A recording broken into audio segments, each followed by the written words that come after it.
This is Whitley Streiber, and this is Dreamland. You've reached the edge of the world. Well, I am certainly happy to welcome back one of our all-time stars on Dreamland and Coast to Coast AM and in so many other places, Linda Moulton Howe. Linda, welcome to Dreamland. Well, Whitley, it's great to be back. You and I have had some extraordinary discussions over the years. We sure have. And Linda's website, of course, is earthfiles.com. You can follow her there. You can subscribe to earthfiles.com. It's really a great site. Tell us a little bit about what you're doing now, Linda, because there have been a lot of changes since we last talked on about earthfiles.com. Right. Earthfiles.com was in one software format for about 19 years, hard to believe. And about 7 to 8 months ago, in talking with a computer tech who works with me, I said we've really got to do something to get Earthfiles compatible with the iPhone, cell phone world and with the iPad. And it began one of the most difficult journeys. I had no idea what I was asking for, but we have been able to debut on March 3rd, about 1 month ago, the new website after a lot of blood, sweat, and tears and money.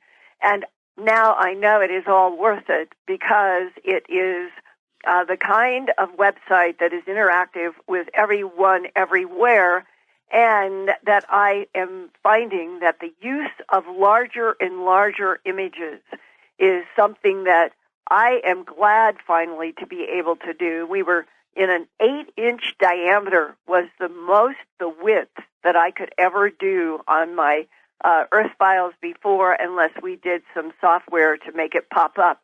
Now, in this new WordPress world, it is almost an automatic given that all of the photos, or most of them, will pop up large, which makes, as you know, so much easier to work with documents and maps and illustrations that often in the work that you and I have done having to do with government documents and the issues of where does something in high strangeness come down in the planet, the maps have been so important. And I just find that this whole new WordPress is so great.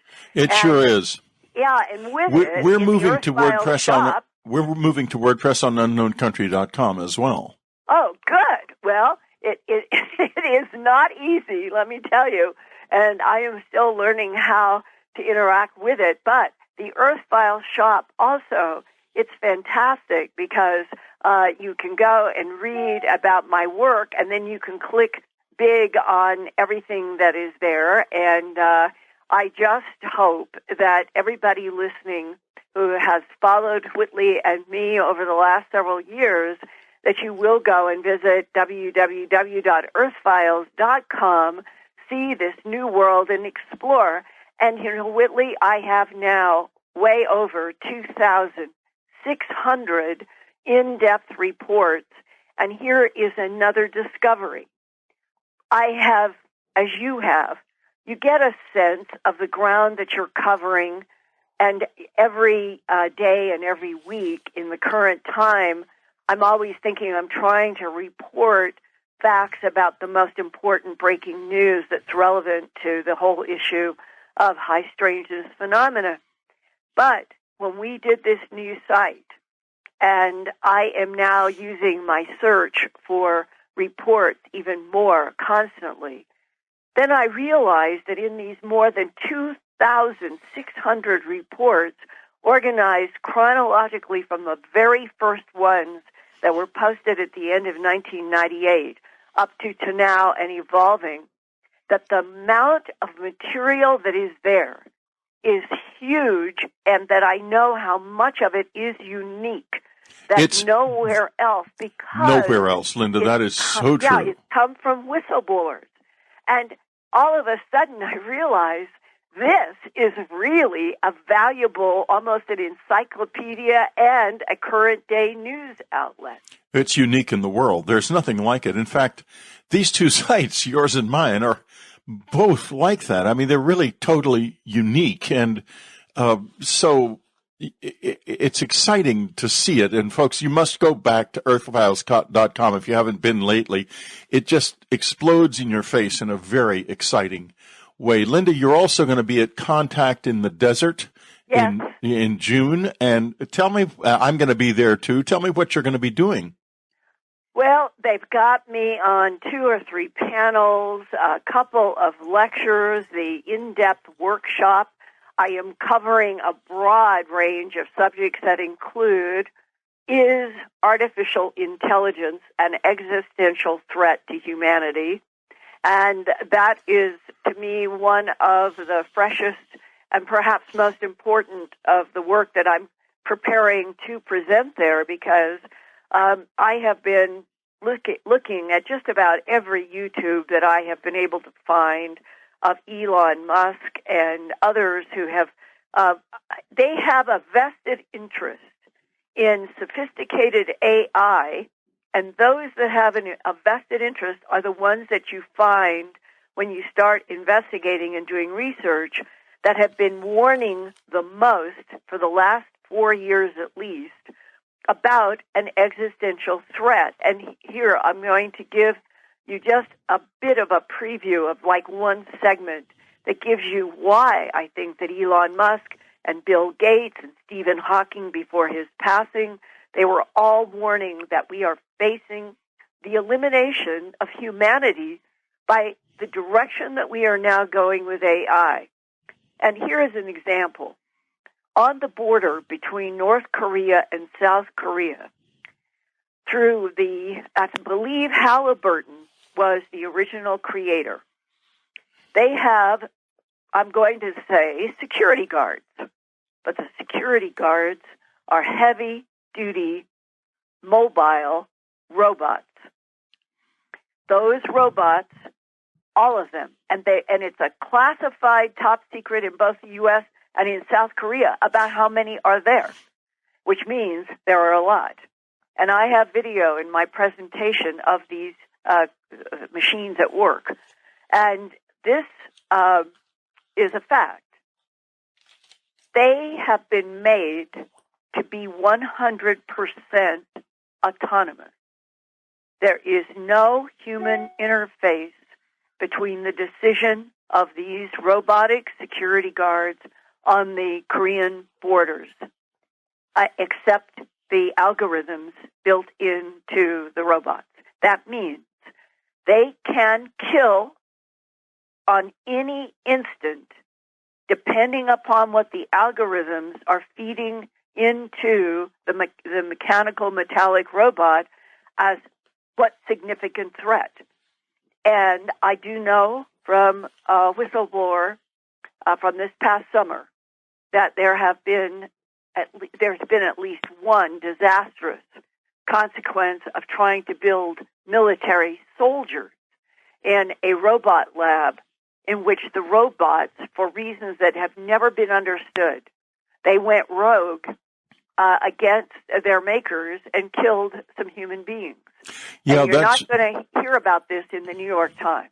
No, but there's a story on Unknown Country about a week ago, I believe, folks, about a petition that is signed by a whole lot of people around the world urging a South Korean university to stop this type of research for that very reason. It's really very scary.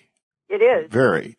Well, that's going to be an exciting presentation, Linda. For my part, I'm going to be talking about Afterlife Revolution in my main presentation, my free presentation, I should say, and all the things that have happened since the book was written. And it is an ongoing, astonishing, and beautiful thing. Annie is really good at being in the afterlife, as you will see. But then, and I want to segue from what I'm about to say into our discussion, I'm going to be talking in my lecture about close encounter experiences that I have been having recently. As we are recording this on the 5th of April, night before last is the last direct encounter I had, to give you an idea, folks, of how intense this is. And this will be my second discussion because, to be very honest with you, I have gotten into use of my implant, and it is now a huge part of my life. And I'm absolutely wouldn't say for a minute that the implant doesn't also use me, but nevertheless, I can use it. And I'm going to tell about all of what I've learned from doing that in the second lecture at Contact. Contact in the Desert is June 1 to 3 in Indian Wells, California. And it's going to be a really extraordinary show. It's always a great show. And I think you could certainly, you'll meet me and Linda there, if nobody else, for sure. In any case, Linda, let's segue now directly into the show. But before we do that, I want to stop just briefly for our free Dreamlanders, which I hate to do, but we've got to get you involved in this one way or another.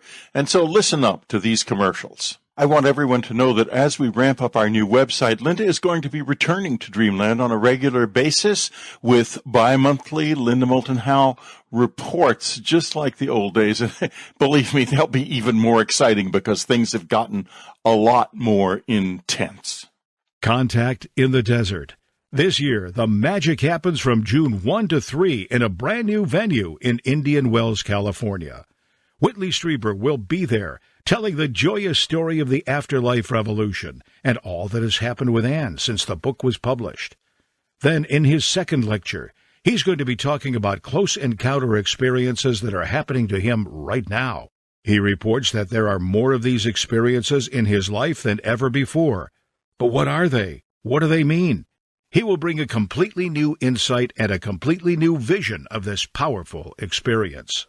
Contact in the Desert features such superstars as George Noory, George Tsoukalos, Linda Moulton Howe, Freddie Silva, Nick Pope, James Gilliland, Peter Lavenda, Travis Walton, and many more. Don't miss this incredible weekend of enlightenment and discovery. Go to contactinthedesert.com and sign up today. Whitley Streiber's nonfiction is magical, powerful, and thought-provoking. From communion to the afterlife revolution, there is no body of work like it in the world. Nothing even approaches it. And not only that, his wonderful fiction, from The Wolfen to his latest novel, New, offers reading and listening entertainment that you will never forget. And where do you find all this in one place? At Streiber.com. That's where. Every Whitley Streiber book available for sale is there, as well as a pre-order link for New. So don't wait. Go to Streiber.com and start exploring.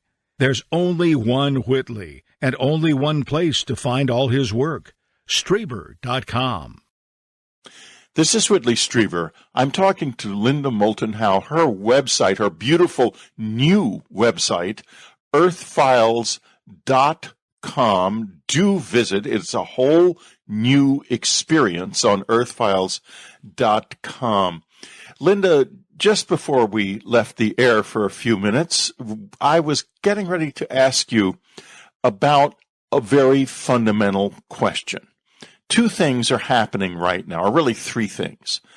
First, there has been, and no matter what they say about it, there has in fact been release of real UFO footage from official sources within the United States government via the Washington Post and the New York Times. And a lot of people have a lot of things to say, and I'm not entirely sure all of those people are completely on the up and up about their opinions, because that's the raw fact, number one. Number two, there is a lot of UFO activity beginning to be reported from credible sources, which is consequent to those releases. In other words, pilots and so forth are beginning to report this.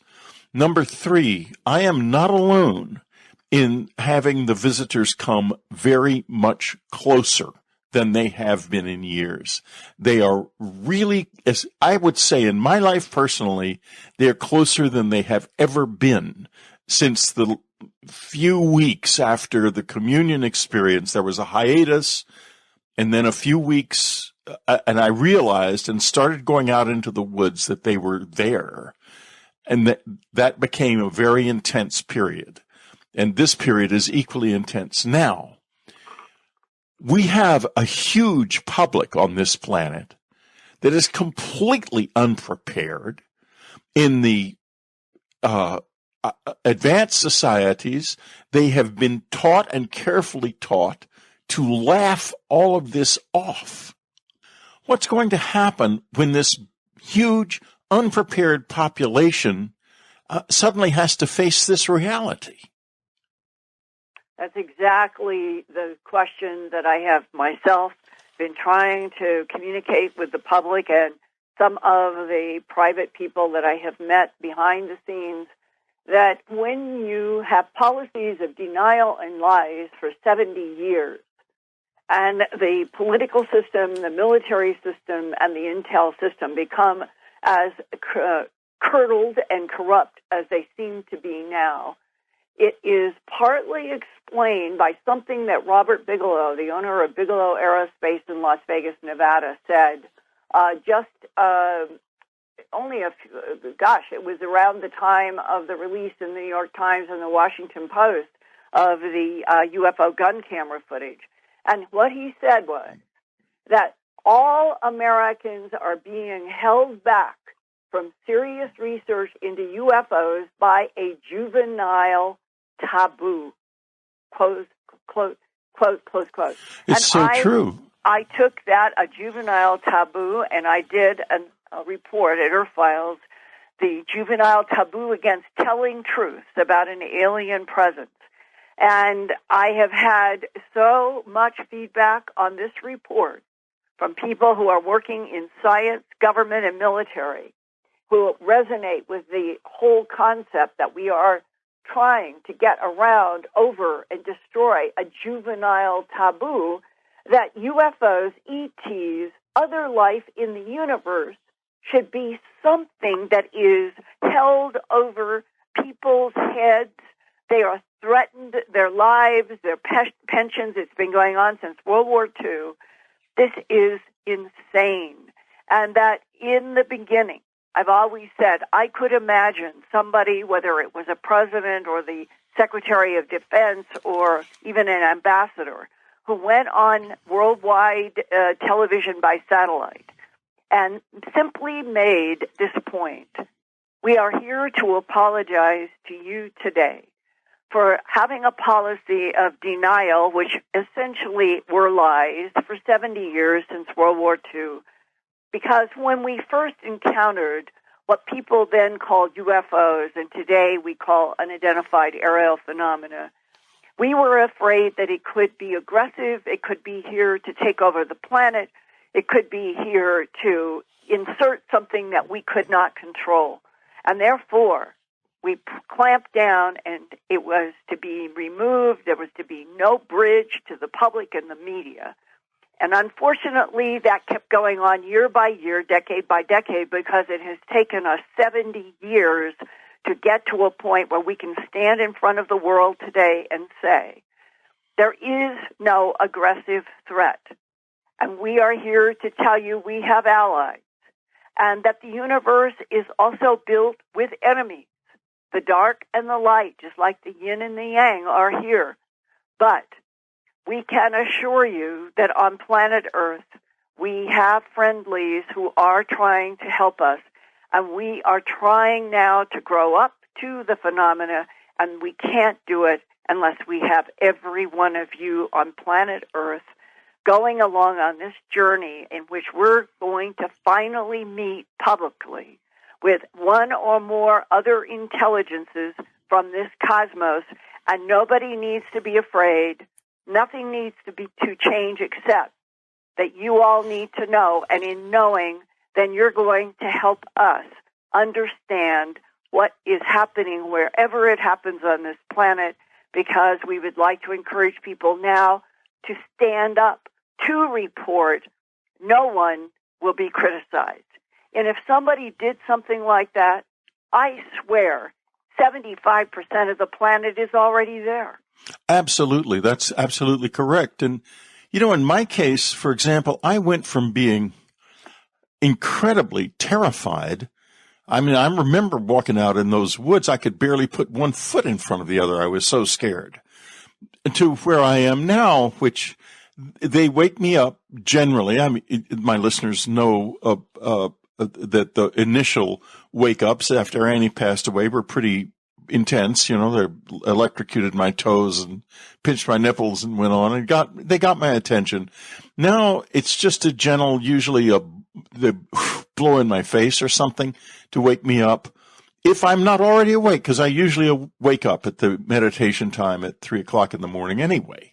But if I don't, they will generally wake me up. And I go in and I sit down and I open myself to this. The implant turns on and then I can use it. And it is so sophisticated. It's extraordinary.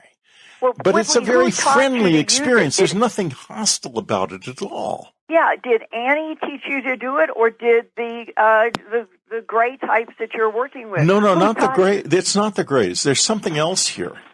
They're dark blue. I think they showed up. You know, if you remember communion years ago, I described them as the good army, and they sort of seem to come with the grays. And if you read the communion letters, you'll see occasional mention of these sort of dark blue dwarf-like workers who are there with the grays. And that's who I'm with now. And if I look back across my life, that's really who I've been with most of my life. And they're really deep friends. And I think that my wife is involved with them. In fact, I'm sure she is. In fact, now she's got her own good army, I think. Well, I have an illustration of exactly what you're describing in my Glimpses Volume 1 book, Facts and Eyewitnesses, and it is in the taxonomy that I did at the back of the book, all in color. And I'm familiar with that, and that's it. That's what I see. Yeah, and it was New Hope, Pennsylvania, and this was a person who saw these 3.5 to 4 foot tall navy blue outfits on, and there were 3 or 4 of them in a line, and that is what you're describing. Yeah, and they often show up in lines too. Yeah, it's so strange, and it's really quite wonderful. But now let's talk about a little bit about. We both know more than we can unfortunately say about what goes on the inside of this thing. And one of the things that does go on is this absolutely rock-ribbed belief in this being a hostile presence. And is there a hostile element, Linda? We're going to take another break for our Free Dreamlanders before you answer that question. We'll be right back, Free Dreamlanders. Ever wonder what the close encounter experience is all about? Think you know what it's about? When you open Whitley and Ann Streiber's Immortal Communion letters, you're going to experience a whole new vision, not something being told to us by researchers and theorists, but the actual testimony of people who came face to face with this unknown. Unforgettable. And the book is only $3.99 at Streiber.com. Contact in the Desert. This year, the magic happens from June 1 to 3 in a brand new venue in Indian Wells, California. Whitley Streiber will be there, telling the joyous story of the afterlife revolution and all that has happened with Anne since the book was published. Then, in his second lecture, he's going to be talking about close encounter experiences that are happening to him right now. He reports that there are more of these experiences in his life than ever before. But what are they? What do they mean? He will bring a completely new insight and a completely new vision of this powerful experience. Contact in the Desert features such superstars as George Noory, George Tsoukalos, Linda Moulton Howe, Freddie Silva, Nick Pope, James Gilliland, Peter Lavenda, Travis Walton, and many more. Don't miss this incredible weekend of enlightenment and discovery. Go to contactinthedesert.com and sign up today. We're back talking to Linda Moulton Howe, and before we left the air, I asked the question, is there any hostile intent here? I have, from two solid sources since the beginning of the 90s anyway, had this sentence and another I'll give you in a minute, but this is a sentence that was sent to me in a floppy disk by men that were introduced to me, one working for the Defense Intelligence Agency, the other working for the Central Intelligence that was National Security Agency. CIA was another one. This was NSA and DIA. That's who these two men were. And in my book, Glimpses Volume 2, I refer to them as the writers. And all of this came about through Ray Boucher, who has worked for the University of Nebraska in their Department of Graphic Illustration. He's very grounded, down-to-earth man. I have known him since at least around 1984. We were both investigating RAF Bentwaters Woodbridge. And another parallel track in Ray's life has been to be a minister in one of the Protestant churches in Lincoln, Nebraska. And he has always had those two lives wedded together. And in the early 1990s, Ray began to do research and write about eschatology. Eschatology is the end of the world, quote unquote, coming through something like apocalyptic senses that are described in the apocalypse in the Bible. And that is the context in which Ray was working when he was first approached by the Defense Intelligence Agency and the National Security Agency analysts. And they asked Ray, can you get in touch with Linda Moulton Howe?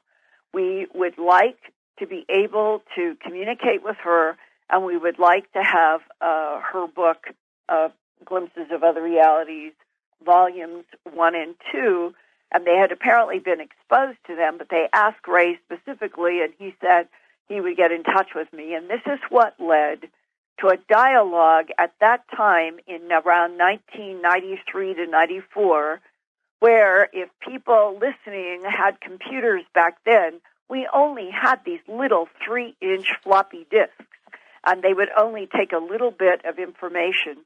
But that is how we began communicating. They would send me a floppy disk. I would get it printed out, and then I would respond in kind. And this is what I published in Glimpses Volume 2 as my whole saga with the writers. And in one of their communications with me, they said that our government had a category for at least one of the main intelligences dealing with Earth, NHEs, non-human entities, and in other categories, the NHEs, there was a group that they referred to as HAVs, hostile alien visitors.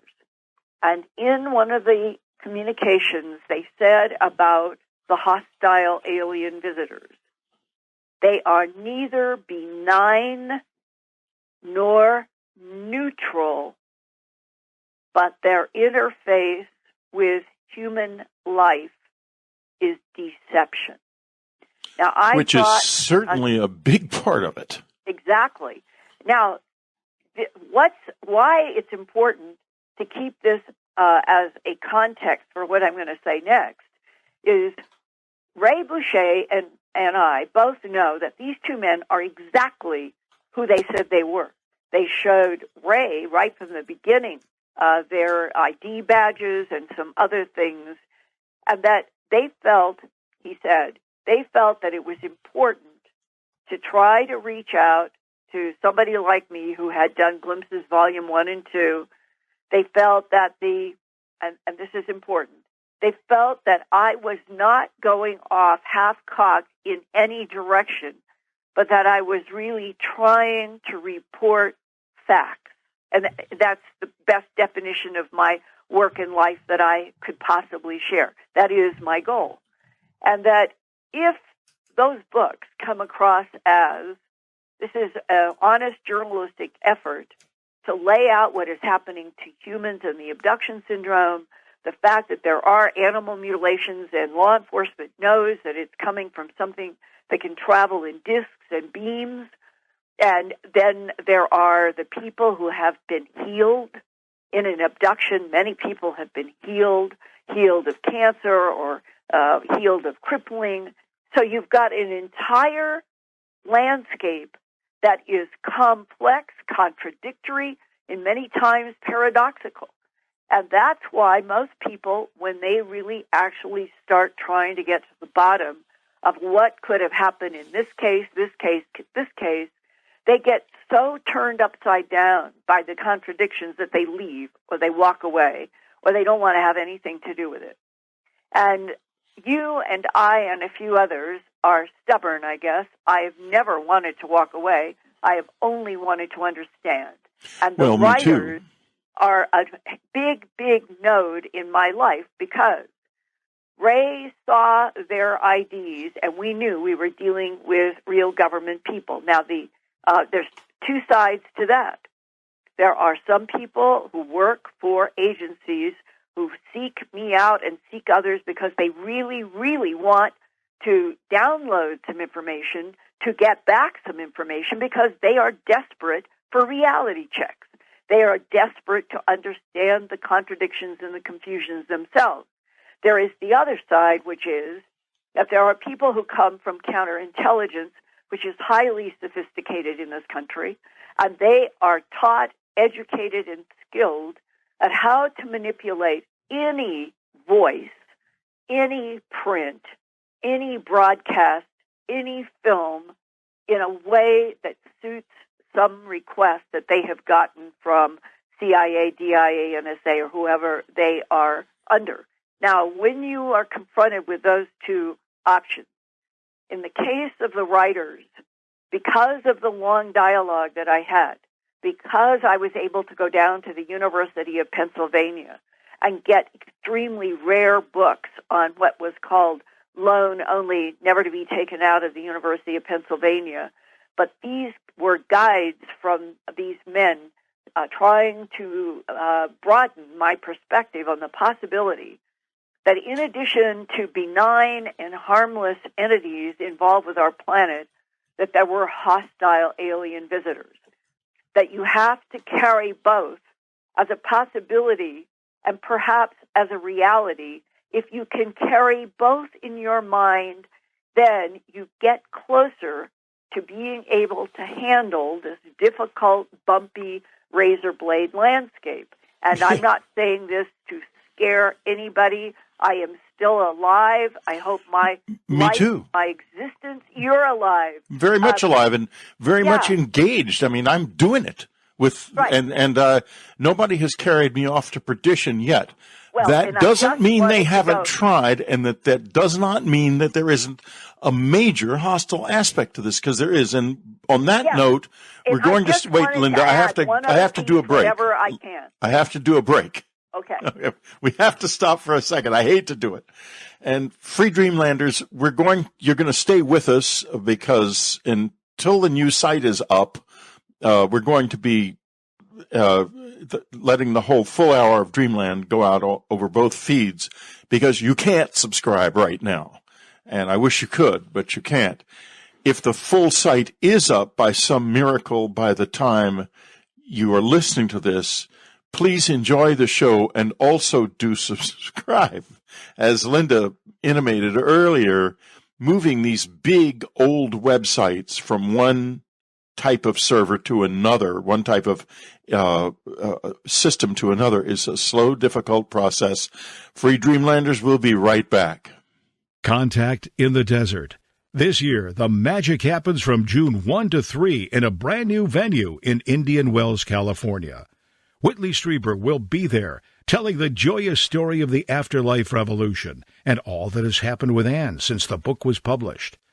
Then, in his second lecture, he's going to be talking about close encounter experiences that are happening to him right now. He reports that there are more of these experiences in his life than ever before. But what are they? What do they mean? He will bring a completely new insight and a completely new vision of this powerful experience. Contact in the Desert features such superstars as George Noory, George Tsoukalos, Linda Moulton Howe, Freddie Silva, Nick Pope, James Gilliland, Peter Lavenda, Travis Walton, and many more. Don't miss this incredible weekend of enlightenment and discovery. Go to contactinthedesert.com and sign up today. The Afterlife Revolution is getting great reviews. There's a tremendous, lovely response to it, and I'm so pleased and humbled because it's an effort on the part of myself and Anne. And I love Anne so much. I want her to succeed in this incredible task that she has undertaken of returning and communicating across the bridge between the worlds, and she's really doing it. This is a real thing that's happening. Listen to some of these reviews. Anne and Whitley Streiber lay out their life's work in the most exquisitely beautiful manner. This moving book comes from the heart, the unified heart of two people who have dedicated their lives in this realm and the next to revealing the nature of consciousness as it makes its sojourn in this human form. That's just one. Here's another. I love this book. It's a wonderful read, especially if you lost somebody very close to you. Just incredible. Here's another one. The book shows you how to grow your soul, for lack of a better term. Through Anne's insight, Whitley shares invaluable information that could only be from the other side. So take it seriously. Go to Amazon and get Afterlife Revolution. Go on to Amazon and get the Afterlife Revolution in paperback or in Kindle format. And if you have questions or thoughts, write me at whitley@streiber.com. I'm right here. I'm ready to answer anything you ask, to help you in any way I can, always. We're talking to Linda Moulton Howe. Her website, earthfiles.com, beautiful new website. And Linda, we are going to both be at Contact in the Desert, June 1 to 3, in Indian Wells, California, in the hotel there. Go to contactinthedesert.com to find out more about it. We're both going to be giving numerous presentations. My main presentation is going to be on what is happening now in terms of my close encounter experience. Now, we both know very well, and in some senses the hard way, just how hostile this hostile aspect of it is.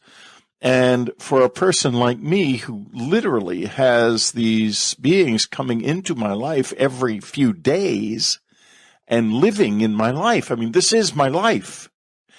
Am I safe, do you think? I wonder about this all the time. Well, the part that I wanted to add as sort of like if you thought of a dumbbell and it has a circle or a sphere on one end and then it has a column in between and it has another sphere, I'm adding another sphere to what I just said before the break in this regard, which helps, I think, balance out fear. And I have used the information I'm now going to share for my own self to always try to keep me balanced, because some days it seems like everything is so dark and another day light, and the mixture of the two can be confusing. Now what I'm going to is Lynn Buchanan was a remote viewer for the Defense Intelligence Agency at the end of the 80s, and he worked at Fort Meade in a barracks that was designated by the DIA for what was called Project Stargate. And there were about 8 men, talented remote viewers, who were brought together to take on really official assignments for the CIA and the DIA, but Congress and the American public were never to know. They were gaining information and testing the reality of remote viewing while they were doing this, but they stayed in a old rundown barracks from World War II, not very far from the shiny big National Security Agency building, so that if anybody did say, do you know that there were remote viewers there, and they were revealed, it would be like, well, we haven't spent much money. We have been trying to do reality checks on the quality of remote viewing, and they would be able to sit in front of a congressional investigation and say those words and mean it honestly. So that was the context of these men being put in this barracks. Now, Lynn was one of the very talented ones, Lynn Buchanan, and he has talked to me at great length about various taskings, and they don't know what they're remote viewing when they're in the process of doing it. They only can learn later with somebody who is overseeing what they are remote viewing, and that they're usually, he said, what they did at DIA, there would be a 3x5 card with, let's say, a latitude, longitude, and that would be it, in a file cabinet that might have been on the 5th floor of the Pentagon, and they're over in Fort Meade, and nobody would have access to that 3x5 card. It would have been highly classified, and this was the way they kept the remote viewers completely separated from the possibility of any knowledge about what they were tasked. And Lynn said, on one of his taskings, he realized that what he was dealing with were a lot of different non-humans. It became very clear to him. And he said, as I continued into the remote viewing, that what became obvious to me, almost like it was being drawn in my head, that there are friendlies, there are unfriendlies. And in those categories, there are friendlies that are telepathic and friendlies that are not telepathic. And there are unfriendlies that are telepathic and unfriendlies that are not telepathic. And that the difference between those four groups is how the DIA was categorizing the various types that we know that they are dealing with. And Lynn said, one of those hostiles, telepathic, extremely advanced, and this is Lynn's words, and they would like to see humanity annihilated, evaporated. Why? Okay, that's exactly. And when I've asked Lynn, I've asked a couple of other remote viewers, I've asked some of the whistleblowers, why are we of such a hated by, let's say, maybe there's only 3 or 4 in the entire universe. Let's just be optimistic and say there are only 3 or 4 really hostile ones. And your question is exactly at the heart of what I think our government is trying to understand. Why would anything want to annihilate, evaporate the baby? I think of us as a baby species. We don't know much of anything, really. And the answer that Lynn said was, because we exist, thrive, and evolve on planet Earth, and that the hostiles have a vested interest in this solar system, this part of the Milky Way galaxy. There are territorial fights, and that right now our sun, our solar system, our planet is under the jurisdiction of something that would be in the neutral or ally category, and that the hostiles can't do anything about. But we talked about the whole Enlil Enki story in the Anunnaki. And he said, I think there is some truth to the idea or the concept that there has been so much cloning, hybridization, genetic manipulation throughout this universe. It's happened on our planet over and over and over again, and that there are entities out there that do not want any of their genetic material in experimentation, or in our case, a species that has been evolving for a couple of million years on Earth.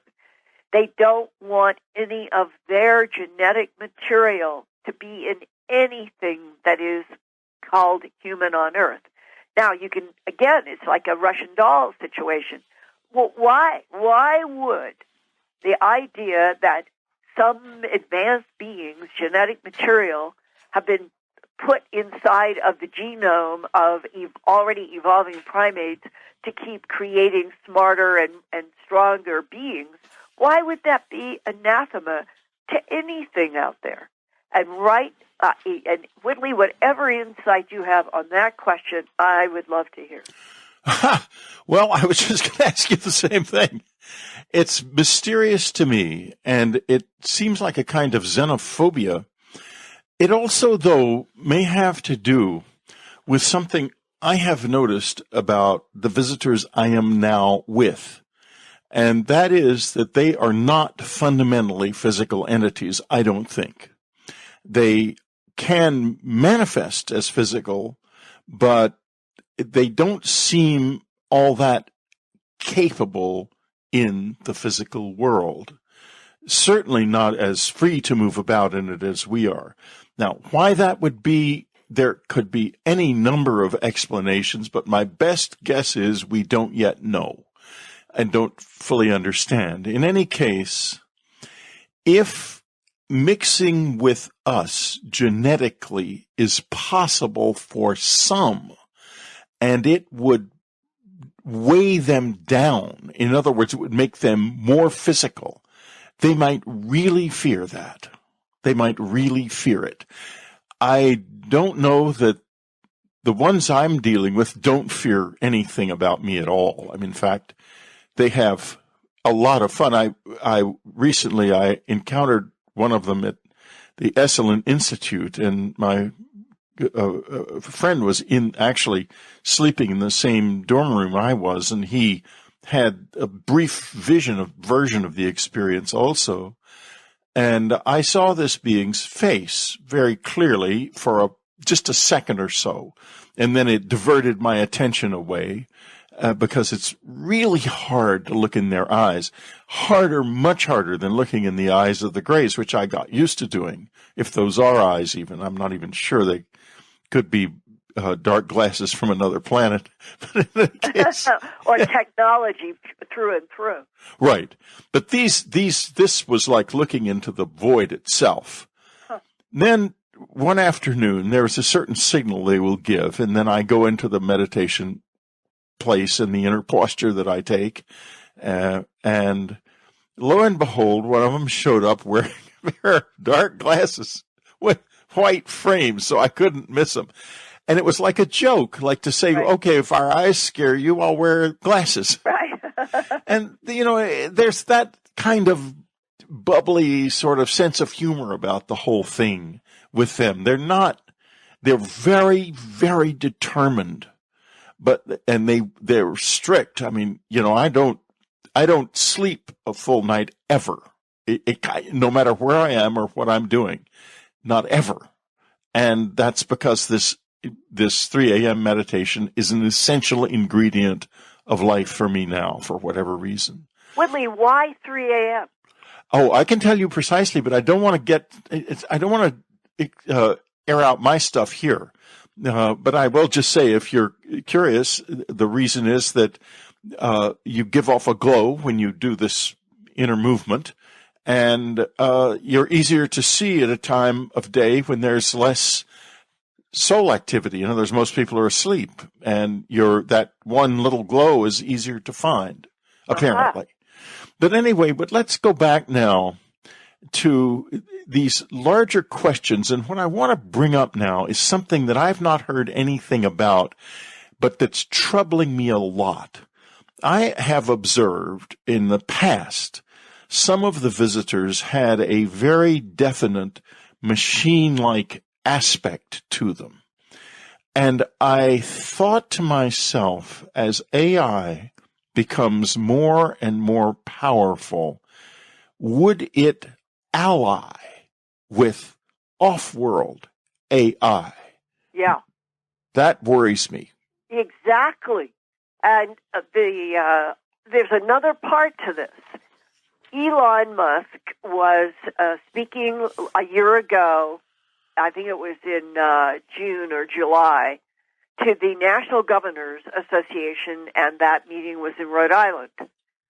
And in his discussion about artificial intelligence, which is what they were asking him about, he said, I don't think that most of people now are understanding that as we move forward, where in only 11 years from now, 20 to 30% of all trucking in the United States will be by robots.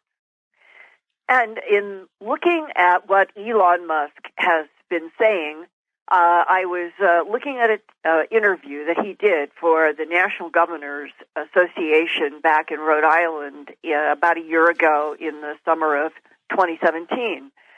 And he made this shocking statement. He said that within a decade, that it was expected that 20 to 30% of all trucking in the United States would be handled by robots, no humans. We have then a problem of what happens with employment, all of these people that will no longer be functioning in trucks, as well as so many other aspects of the world. It's coming at us faster than anybody realized. And as he said that, Elon Musk added these words, and I do not think that most people realize. The robots will be smarter, faster. They will not have any sick days. They will do everything better than humans. And as we move into the rest of this century, Elon Musk warned, unless we get on top of this right now, and I give us only 4 years to get control, that would be 17 to 2021. He said, he warned that we are going to end up in an existential crisis. And he added this. He said, the human body is fragile. It is too frail for space travel. And what is going to happen is we are going to start building cyborgs. And the cyborgs will carry some of humanity at the level of mind, but the rest of the body will be from machines for space travel. And when you put all of that together, it doesn't take too much imagination to realize that we are right now on the cliff. We are at the edge. And as he said, if in the next 4 years there is not some sort of international agreement about how to handle algorithms, that we can't take the human judgment out of what we're making in military and security, and that to go into space, if we're moving towards cyborgs that will not be so fragile, what guarantee will there ever be that those cyborgs in space and those robots in military won't turn against and ignore Homo sapiens sapiens? Well, there won't be any. If it's more efficient to ignore us, they will. But what I have thought is that one of the things that has happened since the Enlightenment is that we have really pushed aside the whole idea of the soul. We were dominated by it for the whole center of the development of Western civilization during the religious dictatorship that's known as the Middle Ages. And then the Enlightenment finally came along and threw it off, but we threw the baby out with the bathwater, because this is actually what we have that the machines can't acquire, and why we are always on a separate and different plane. But if we reject that and don't believe it, and after all, Stephen Hawking died not believing it, and most of us, while we give it lip service, don't feel it in our guts. We can't feel our souls. We're soul blind. And I think that really makes us vulnerable, very vulnerable to the invasion of machine intelligence right into our own bodies. Because Google, for example, is working hard to build machinery essentially that will fit the brain, that will become part of the brain. and bringing silicon into the environment of carbon. We are carbon beings because we need free will in order to evolve our souls. Carbon is, if you take some silicon and some carbon, put them side by side, you can know exactly what I'm talking about. The carbon will be in a pile of free-floating little particles. The silicon will be in sheets of crystals. The silicon can't change. It can't have free will. But that's why it makes such good machine intelligence. But if we end up replacing our carbon-based brains and all of their flexibility with better brains that are inflexible, we have ceased to be human. Exactly. You couldn't say it better. And this is why we are on some kind of a brink, an intersection, and depending upon which direction we go, and Elon Musk says only 4 years, 17, 18 to 21, 22. And one of the reasons, apparently, he moved back his launch to Mars that he wants to do so badly from 26 all the way back with the idea that he might be able to launch in 2022. And part of me says, what is it that is motivating Elon Musk to keep pushing back these dates in order to get to Mars as fast as possible? And what keeps nagging at me is he has been read into the MJ-12 program, and there is something about whatever is coming that relates to other intelligences, something they know is returning or some cycle that is going to occur, that there is some kind of door closing, and that this is part of Elon Musk racing to get to Mars. And does this relate in some way to ancient Greek gods and lore revisited? Oh, boy, I think so. A whistleblower 2 years ago, this is before Tom DeLonge or any of that emerged publicly, in which Tom DeLonge had talked to me also about ancient existences not being Homo sapiens sapien. Well, 2 years ago, a whistleblower told me it is an absolute fact, our government knows, that the Greeks and the Sumerians back to the Anunnaki were all full-blood, if you want to put it that way, extraterrestrial, meaning no genetic hybridization or mixture, that the Greeks and the Anunnaki Sumerians were from someplace else, full body blood with all of their mathematical genius on this planet, and that we have the humanoid form that we have because of those manipulations by very sophisticated, advanced humanoids.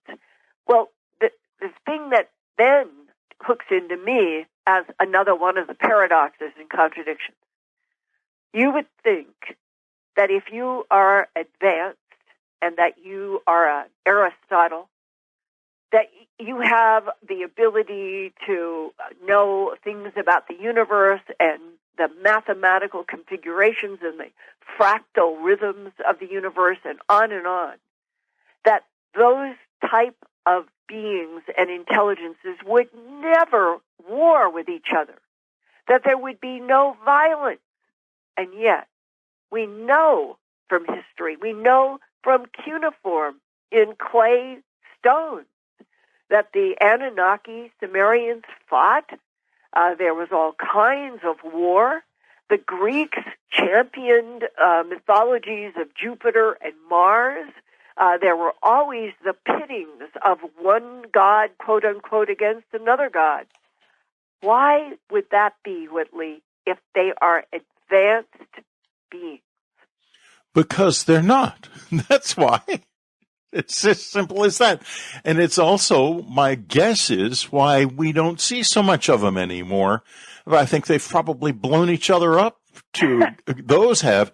I mean, you look at the ancient Indian descriptions of these wars, and my goodness, yeah. ferocious battles. And there are areas in the Middle East that are where there is glass fusion on the ground that suggests ultra high intensity explosions like atomic explosions took place there. And John Brandenburg did that book, Death on Mars, and comes strictly from a nuclear physicist's point of view, and says there's 2.5 times the amount of xenon-129 in Mars' atmosphere compared to Earth post-1945, when we did an atomic explosion at White Sands. We dropped 2 bombs on Japan. That Mars would have 2.5 times the amount of xenon-129, which can only exist post-atomic explosion or hydrogen bomb. Right. And that his whole thesis comes down to this particular conclusion, that based on the studies of what he has seen in the Cydonia region in the northern hemisphere, and that's where that big face carved mile and a half long is, and that based on what he's gotten calculations through NASA has not fought him on this. NASA seems to be encouraging John Brandenburg to do this research, and that there are other nuclear-related particles that brought him to this conclusion, that there were 2 hydrogen bomb explosions in the atmosphere to increase the power of the impact on the ground that would have smashed and flattened anything that was living on the surface below those 2 hydrogen bombs. And that this is what John Brandenburg says, whoever gets to Mars as a human, they are going to be there on both an archaeological adventure and one in which they will be exhuming all kinds of bodies. Folks, I'm going to do a couple of things.